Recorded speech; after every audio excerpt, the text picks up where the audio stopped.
Hi everyone, I'm Karen Trudell. I am your host for the Abundance of Gratitude video series. I am so excited that you're joining us today. We have a great lineup of experts and speakers, as you already know. Today we're speaking with Evan Hackel, who is going to weigh in on the topic of gratitude within business and engagement and what that looks like. I'm very excited to have Evan on the line today. Give you a little background on Evan. He is the founder and principal of Engage Consulting, which is a consulting firm focused on improving the performance of franchises by improving the relationship of franchisees and the franchisor. By creating a culture of partnership and common purpose, Engage Consulting is able to help franchises dramatically improve their performance. Before founding Engage Consulting, Evan worked at CCA Global Partners for 20 years. While at CCA, he was responsible for 4 business divisions with over 2,000 units, over $5 billion in sales, operating in 4 countries. He also founded CCA's departments in marketing, national programs, and training. He not only led the company's effort to buy and turn around a troubled franchise organization from bankruptcy, and in the 4 years, he was able to grow the troubled franchise from 250 locations to a very successful company of over 550 locations as well. In total, Evan has helped launch and found 3 franchise businesses during his career. 2 of those were at CCA, which are still successfully operating now, and 1 prior to CCA, which he founded, developed, and sold. Evan received an MBA from Boston College and a BA in economics from Colorado College. He is a current and former board member of several organizations, cooperatives, and groups to which he lends his expertise. Evan resides in Reading, Massachusetts with his wife, Laura, and his 3 children. Evan, I'm so excited to have you on the line today. Thank you so much for joining us. Good morning. Good morning. Great to be here. So glad to have you. I'm going to just jump right into it. Can you give us a little bit of background on, I did just go through your bio really briefly, but can you tell us really what led you to be where you are today, and what is your story? Well, I think when I think of myself and I think of my story and I think of sort of those things that sort of make you successful, my story is I'm a person that believes that when people work together, you achieve more. And I'm a person that has a deep belief in abundance, which means that working together, people create added value. So it's not a zero-sum game. So what I do in my career and what I do in my personal life is I really look to create strong relationships, strong partnerships, high levels of trust, high levels of engagement, where everybody in the organization, everyone in your personal life can contribute to making something bigger and better. And by having these kinds of relationships and this high level of engagement, you can do things that organizations simply can't do in the more traditional hierarchical control structure that most businesses and most franchise systems find themselves in. I love that. So, Evan, being where you are now, having all this experience within engagement, talking about employees, client relations, employee relations, kind of top-down leadership when you're talking within corporations. What do you mean by engagement? And in talking about gratitude, really, is engagement gratitude? I want to start with the end of your question first and then move to the front. Lovely. I think engagement is the highest level of gratitude. You know, when someone expresses gratitude and appreciation, you do something very nice, thank you. Here's maybe a nice gift. Here's some appreciation. Here's something I want to do for you. That is great. That is wonderful. But the type of gratitude I'm talking about that comes from engagement is truly caring and listening to others so that you are appreciating who they are, what they bring, and what their ideas are. So when I talk about engagement, I talk about an active participation where all parties are actively working together. And although, like in the case of franchising, which I spend most of my time in, you certainly have leadership, and you have to have leadership in a business to be successful. When you start from the point of view that everyone's opinion is important, everyone can add, everyone can make everything better, to do that, you need to engage people, you need to listen to people, you need to ask people for their help. And when you listen to people and you appreciate the value they bring, to me, that's the highest form of gratitude, because you truly care. I agree. I agree. So when talking about engagement and gratitude, and you're talking about leadership top down, right? And I know you deal with a lot of franchises and franchisees, but I guess when you're dealing with them, are you kind of educating these franchisees in regard to top down management when it comes to engagement and relationship building and building that value system within the franchise? Well, what I really do is I help define how the interaction between the franchisor and the franchisee works, Yep. and helping everyone understand their roles, so there's clarity in the roles, and putting mechanisms in place that allow the franchise system to operate at a higher level. So typically speaking, in a hierarchical franchise system, you might have a system that might have 20 or 30 franchisees. It could have 5,000 franchisees. Mm-hmm. Typically, a franchise system might have some systems. They might have a discussion board. They might have an advisory council. I help the organization take and expand the level of engagement and help craft ideas so the organization becomes significantly more engaged than they are now, and that the avenues of communication are wide open. And a big part of that is defining everyone's role so people understand what's expected of them. And one of the big business issues, and I don't care what kind of business it is around communication. Mm-hmm. And when organizations don't communicate well, there's such waste in the effort to have to re-communicate, or worse yet, poor execution due to lack of communication, that companies are dysfunctional. But when you can open up the conversation so that there's high levels of engagement, greatly improve the communication, greatly improve the feedback, so that the organization is learning and getting better, you create high-performing teams. So some examples maybe that might help is I look in a franchise organization for all kinds of different ways for people to get a higher level. Some easy examples: town hall meetings. Have management go around the country or internationally and meet in a very informal environment with their franchisees and listen. You know, there are listening tours and discussing the issues so that people have an opportunity to participate. Right. I'm a big believer in regional networking groups where the franchisees are able to get together locally, sometimes by themselves, sometimes with someone from the franchise system, and talk about those issues and have a method for that information, those conversations, to be brought to management. I'm a strong believer in advisory councils, and I think, and I know I'm talking about franchising a lot, but a lot of what I apply applies to regular businesses.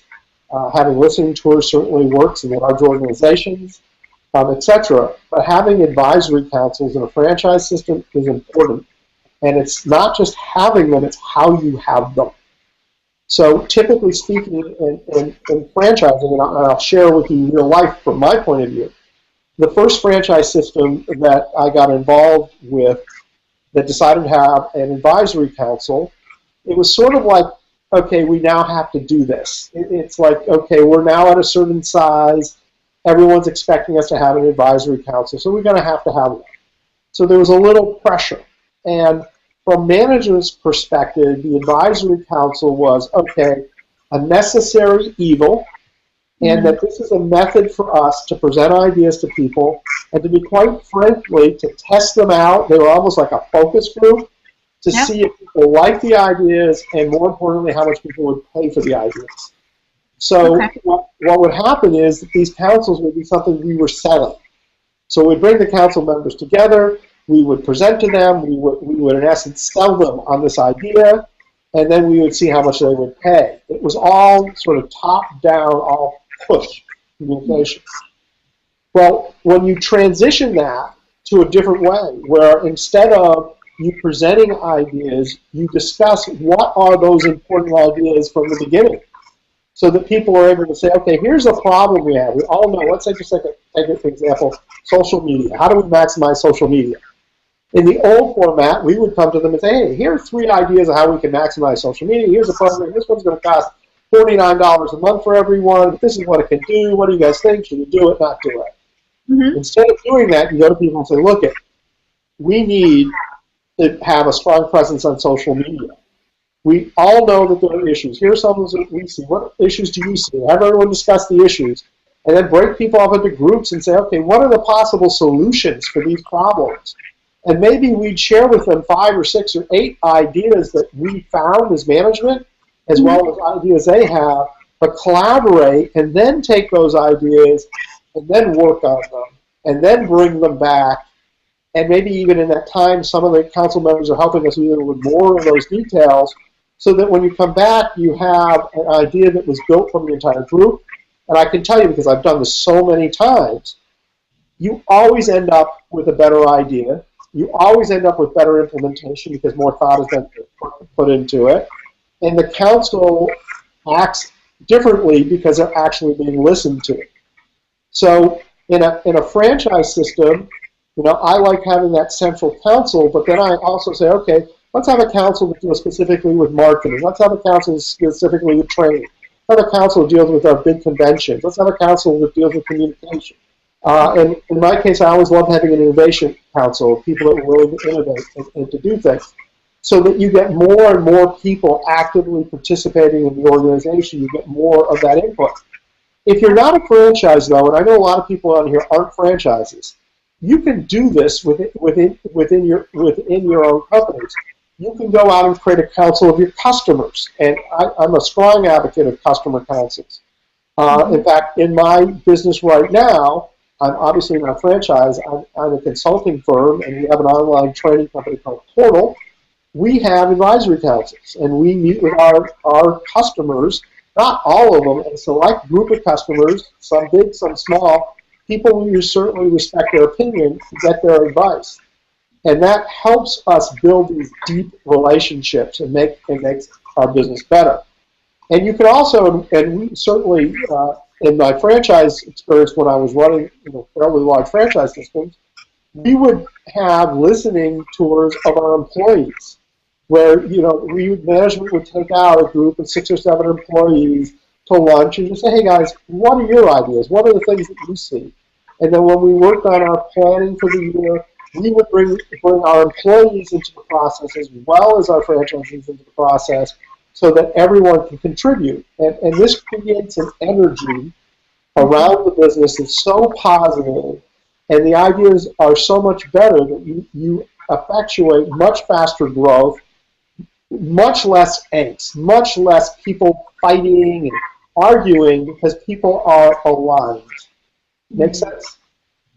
It makes complete sense, Evan, and I want to touch on a couple things that you just said, actually, because when you're talking about these councils that you're bringing together within franchises, or or even for regular business owners who maybe aren't dealing with franchises, I love that idea because you're building community, right? So you've touched on authentic communication, and when you're bringing together these community of like-minded individuals who are all aligned with the same mission, who understand what the end goal is, there's that authentic communication, right? So when you hit a roadblock, if you will, or if you have an issue, or you're trying to move forward with a certain project, you're bringing together this community of people that can assist you with their different mindsets, their different ideas, to kind of move you forward.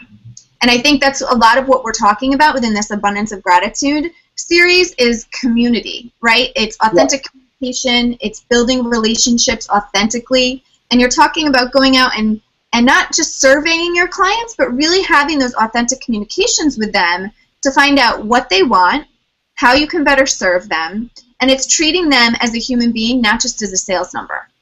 So thank you for bringing that out, because I think that is so important today in today's business. And I think it's something that a lot of businesses are lacking. And would you agree? Oh, I do agree. And strong leadership comes from organizations where leadership has listened, because people respect you when they think that you understand them or feel that you understand them. And when they don't feel heard, their first reaction to leadership is lack of trust. Why are you doing it? What's your inner motive? Why is that good for you? Is that really good for me? But when someone's heard, their first reaction is, wow, that sounds great. How do I get involved? How do I make this work? Mm-hmm. I agree. So Evan, when talking about authentic communication, what is one tip of information that you would share with our listeners today that you would say would assist them in building their $1 million enterprise, or even assisting them in facilitating maybe going into a franchise or becoming a franchise owner? Okay, I'm going to share with everyone right now the singular thing that changed my life, for the better, I might add. When I say it, it's going to sound simple, but I'm going to tell everyone it's going to be hard work to actually do. I went to Jan Smith's Authentic Leadership Future Thinking course, and she had this concept called the conversation meter. And without getting into detail as to what the conversation meter is, the concept that I really came out of it was that I was a manipulative human being. So this is who I was before, and then I'll explain who I was after. Mm-hmm. Before, I was a person that was listening with the idea and the intent of using someone else's words against them. So when you talk to people, and one of the things we did in this course is really cool is you interview people, and I ask people, hey, am I a good listener? And I got high marks for listening. So I'm thinking, oh yeah, I'm really good. Everyone thinks I listen well. But I wasn't really listening because I wasn't listening for what they were saying as being right. I was listening for why they were wrong so I could win the argument. So I would be in conversation with someone, and gee, this is my point of view, this is your point of view, and I would say, well, why do you think that? And, oh, can you tell me more about this? And they talk, and they feel pretty good. But I wasn't listening for the nugget of truth. I was listening for why they were wrong, so I could prove to them why I was right and why I was smarter than them. So the change, the singular change, is instead of your first thought being, why is someone wrong, to your first thought being, is why is someone right? What is that nugget of truth? What is that little thing you can find that you can build upon that makes the whole idea better, or makes you even willing to change your mind?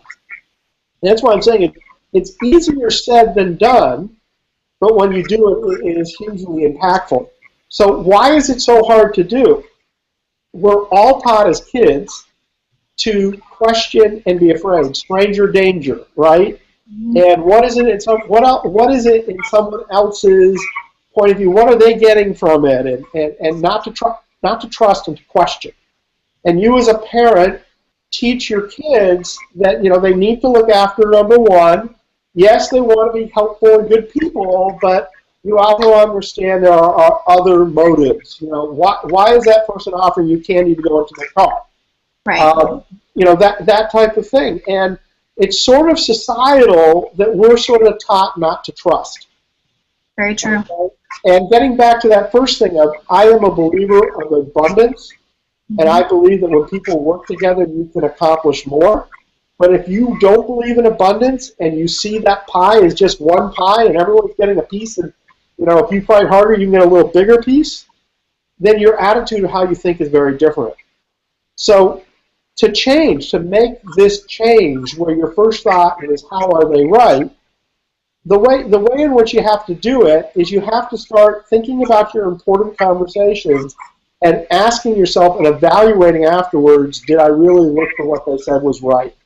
And making a point in your mind when you're in a conversation to say, why are they right? Mm-hmm. Why are they right? And it is going to take someone a long time to make this change. Not a little time, a long time. And I literally would journal about this. And where I would have conversations, and then I would take a few times in the day, and I'd say, okay, what were some of the important conversations? So, look, my wife says to me, what would you like for dinner, Evan? I wasn't, into the secretly looking into this. But I had meaningful conversations with people, I would think about them and I think, what was my idea? What was their idea? And then I would start thinking about how I acted, what I acted, and what did I miss. And then I'm going to share this with everyone because I think this is a really powerful thing if you have kids. Because I started to take this and apply this to my relationships with my kids. Well, my kids would come to me and say, Daddy, I want that toy, or Daddy, I want this, or Daddy, all the things that kids want. Of course. What? I said, of course. Of course.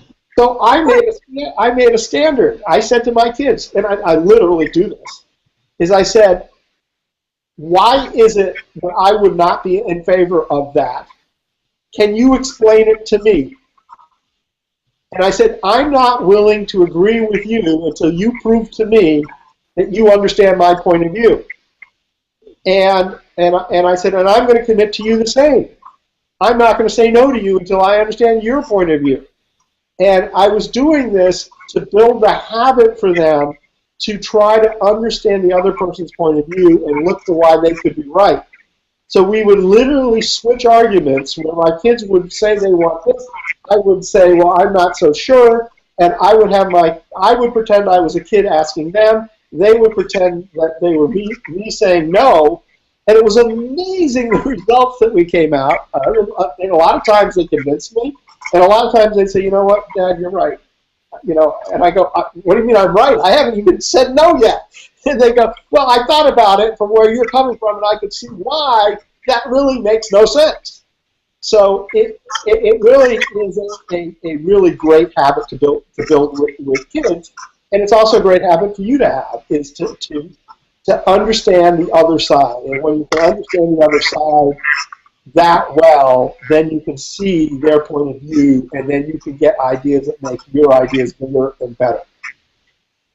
Now, Evan, I love this viewpoint, and I know that, when we talk about any kind of mental shift, right, or a mental pivot, if you will, that it doesn't just happen overnight. Obviously, you stated that it was a process for you. You started a journal in this regard. I think it's so funny because, it takes 21 days to start or end a new habit. Is that correct, I think? 21 days? Look at their books out on it. They say 21 days. I think if someone can change a habit in 21 days, they're a miracle worker. and I will say this. I've been working on this for 15 years. And I will still every now and then catch myself reverting back to the old Evan, because people are wired and it's really, really hard to change. But, I mentioned two things here that I think would help people change. One is the journaling. It's the noticing, picking 2-3 conversations a day and thinking about it specifically and doing that every day. And then the other is what I did with my kids, which is teach the habit to somebody else. Because when you teach a habit, you tend to learn a habit. And also because my kids will catch me too. Like they say, well, Dad, can I borrow the car? And I would say no, and they go, well, don't you want to know why? And aren't you curious? And which, by the way, I don't say no. I'm really good at this. I mean, if my kids ask me for something, I am never going to say no. I am always going to say why, and I'm always going to be looking for that soulful intention. Because to me, that's so important. And if people think of you as a person, your first answer is going to be no. How do people react to that? And I worked for somebody once, a person I admire, a great person, but I knew his first response to every single thing I presented to him would be no. I knew it. And actually, after getting to know him really well, his whole point was, if it wasn't important enough for you to fight for, it wasn't important enough for me to listen to. And that so many people would come to him with ideas that were not fully thought out, that by him saying no, pushed people to have to work harder. And something, I can respect that, and I will say this, there are a lot of different ways to be successful in the world. Okay, I'm presenting mine in my opinion. Mm-hmm. But he had some validity there. My point to him was, you need to treat different people different ways. And maybe that was the right way for a few people that were just always coming to him for the simple things and taking the thought process away from themselves and putting it on him. Mm-hmm. But for other people that, that had his respect, that maybe no shouldn't be his first answer. But, it was interesting because it would have easily for me to have sat back and never been curious to understand why he was always a no first kind of person. You see what I'm saying? Of course, and I think that's, I think it's important in this day and age because a lot of us don't really listen very well, right? I mean, you look at the generations nowadays, the value systems are kind of missing, and you're listening, quote unquote, but you're really listening with an intention of what am I going to say next, or what do I have to add to the conversation, or what. You're in your head, not listening. Right, you're in your head. You're not actually actively listening to the next person, which is why I try to take a pause when I'm talking to someone. It's kind of you pause, you formulate, you take it in, and then you come back with a response, whether it be, a response to what they said or your opinion or whatever. But I do think that we have a hard time listening nowadays. But that said, Evan, we have about 10 minutes left, and I want to kind of keep moving on with this stuff. So I know in speaking about engagement and speaking about, authentic communication, why do you think that some companies fail when it comes to this type of engagement? I think people fail when it comes to this kind of engagement because they believe that they have a leadership role and that it is a sign of weakness when they ask people their opinion and they ask people for help. Mm-hmm. I think it's the exact opposite. But people are focused on what they need to do, and they have such strong visions that they are not open to other people's thoughts. Now, I think that I'm going to do something here, Karen. I know you probably won't appreciate, but I have to share one other idea with people. Sure. This idea is so important. Okay, this is a bonus idea to help people really go to the next level. When you communicate, you need to distinguish between what is your opinion and what is a fact. Mm-hmm. When people talk, they talk about their opinion as if it is a fact. And when people talk about their opinion as if it was a fact, it makes it much harder for other people to react because they are so definitive in their speech that it makes them imply the other person was lying or wrong. So when you say something, and if you heard me, I said, in my opinion, this is why, and I really make a point of stating it is my opinion. Now, if you want to get good examples of people who are bad at this, listen to politicians, because they will make the most definitive statements, doesn't matter what side, most definitive statements that are not by any means fact. But what it does is it really closes down communication. Mm-hmm. And when you get back to this whole thing of why does leadership have a problem, a lot of times they feel like if they aren't presenting things, they might not necessarily say it this way, but I think what they're thinking is, if I state my opinion as an opinion versus it's a fact, that people will question whether or not it's true or not, and not believe and not follow. Right.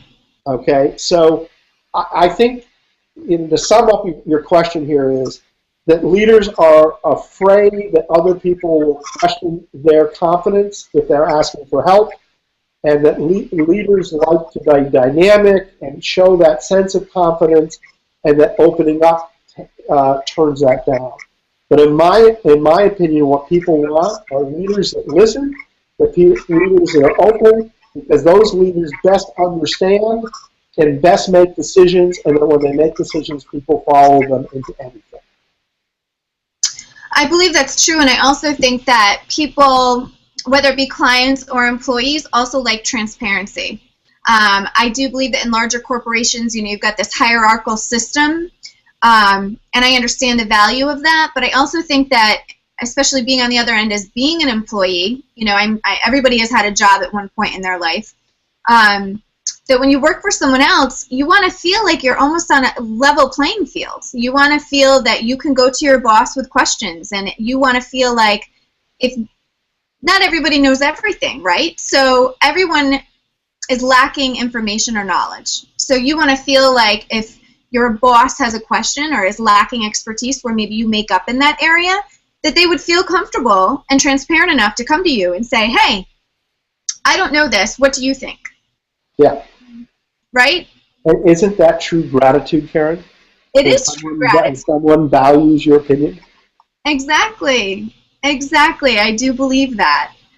So, Evan, what are some techniques that you would suggest that our listeners use today to put this type of engagement and authentic communication into practice? I think that you need to sit back and look at yourself, look at your role, and look at how you can, I use this quote from Oprah, be the change you wish to see. Yeah. Because when you are that change, other people react to you differently. When you are engaging, when you ask other people their opinion, they will reciprocate back to you. Mm-hmm. So it's really important that you be that. And then to look at what you do in your role and look at how can you be more inclusive. And as you know, we have a giveaway. We aren't talking about this yet. And unfortunately, I unplugged my cell phone, but not my house phone. So hold on one second. So my gift is actually 10 tips to do exactly what you just asked. So I created this little booklet for everyone, and I have 10 ideas.